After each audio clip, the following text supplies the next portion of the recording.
Terserah, mari kita lanjutkan pembahasan kita mengenai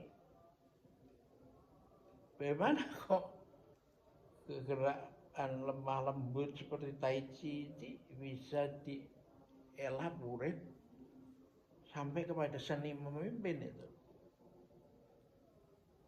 Sehingga dalam latihan itu ada narasi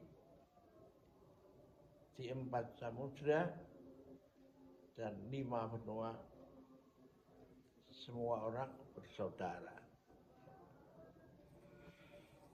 Nah, kalau kita mencoba melacak ke arah hulu, konsep seni memimpin yang quote-unquote disebut modern itu dipelopori oleh Niccolo Machiavelli. Ya, mengatakan bahwa oke, memang bagus kalau seorang pemimpin itu dicintai dan juga ditakuti oleh yang dipimpin. Tapi kalau Anda disudutkan pada suatu pilihan, mana yang Anda utamakan? Apakah berusaha supaya dicintai atau supaya ditakuti? Machiavelli mengatakan, ya saya akan memilih supaya ditakutin. Nah, dari situ timbul masalah. Karena apa? Dunia akan dipimpin oleh kekuatan atau otoritas. Yang memimpin kan punya otoritas yang ditakuti. Dan ini sudah berjalan semenjak Perang Dunia I, 1914 gitu, sampai 1918, 1919, berlanjut ke Perang Dunia Kedua, yaitu 1939 sampai 1945. Dengan korban ya ratusan juta, ratusan juta manusia tuh. Kalau sampai terjadi Perang Dunia Ketiga yang menggunakan senjata nuklir, maka seluruh kehidupan dalam alam semesta ini akan hancur. Nah, lalu kepada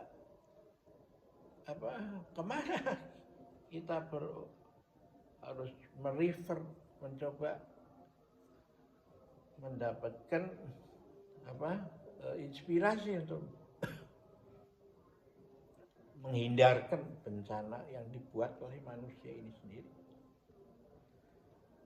Nah, dengan belajar ilmu bela diri dari Tiongkok, Anda akan melihat bagaimana keseimbangan yang menjamin kehidupan ini dijaga, dimaintain, akan terus berkelanjutan dan tidak ada kehancuran. Nah, dalam cerita silat ini direpresentasikan dengan dua kekuatan, yaitu ilmu yang mendapat inspirasi dari Gunung Wutongsan, dan ilmu yang mendapat inspirasi dari Gunung Songshan, di mana didirikan kuil Shaolin itu. Ya. yang merupakan perpaduan antara cross penyerbukan silang budaya India dengan Tiongkok. Ini direpresentasikan di dalam kekuatan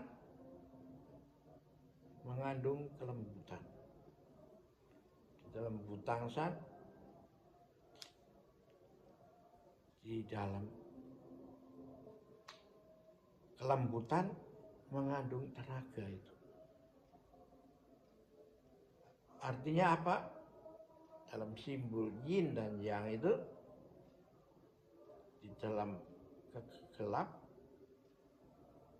yang hitam, itu ada titik putih, itu titik terang. Seperti kita alami saat subuh. Lalu semakin membesar sampai siang. Dan pada saat maghrib kita menemukan titik awal daripada gelap itu. Demikianlah terus menerus. Nah, karena itulah kalau Anda mau mempelajari ilmu bela diri, itu sebenarnya ilmu yang diperlukan oleh seorang yang ingin menjadi pemimpin yang menyelamatkan, yang to be, menjadi orang yang bisa membawa perdamaian, bukan menjadi pembawa kehancuran. Gitu. Mengapa? Karena ini bertentangan dengan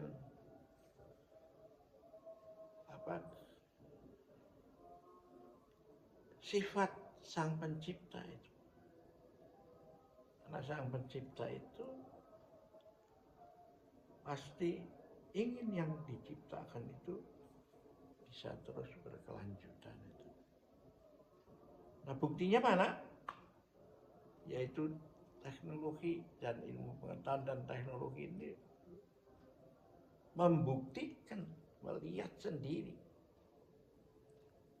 bagaimana bumi ini ditempatkan oleh Sang Penciptanya dalam posisi yang khas dan berpihak pada kehidupan, yaitu tidak terlalu dekat ke matahari sehingga semua akan kering, dan tidak terlalu dekat ke rembulan itu, ya. Karena kalau dekat ke rembulan lalu semuanya menjadi beku, tidak bisa tumbuh lagi tuh. Nah, dari situlah saya menganjurkan tidak diajarkan ilmu cerita silat ini di dalam sekolah-sekolah kepemimpinan, ya, baik itu yang menggunakan kemampuan bersenjata dan maupun ilmu pengetahuan dan teknologi, ya. Kita bicara sampai di sini dulu, nanti kita lanjutkan berikutnya, ya, supaya budget 10 menit itu tidak dilewati, ya, dalam setiap pembicaraan. Sampai jumpa lagi.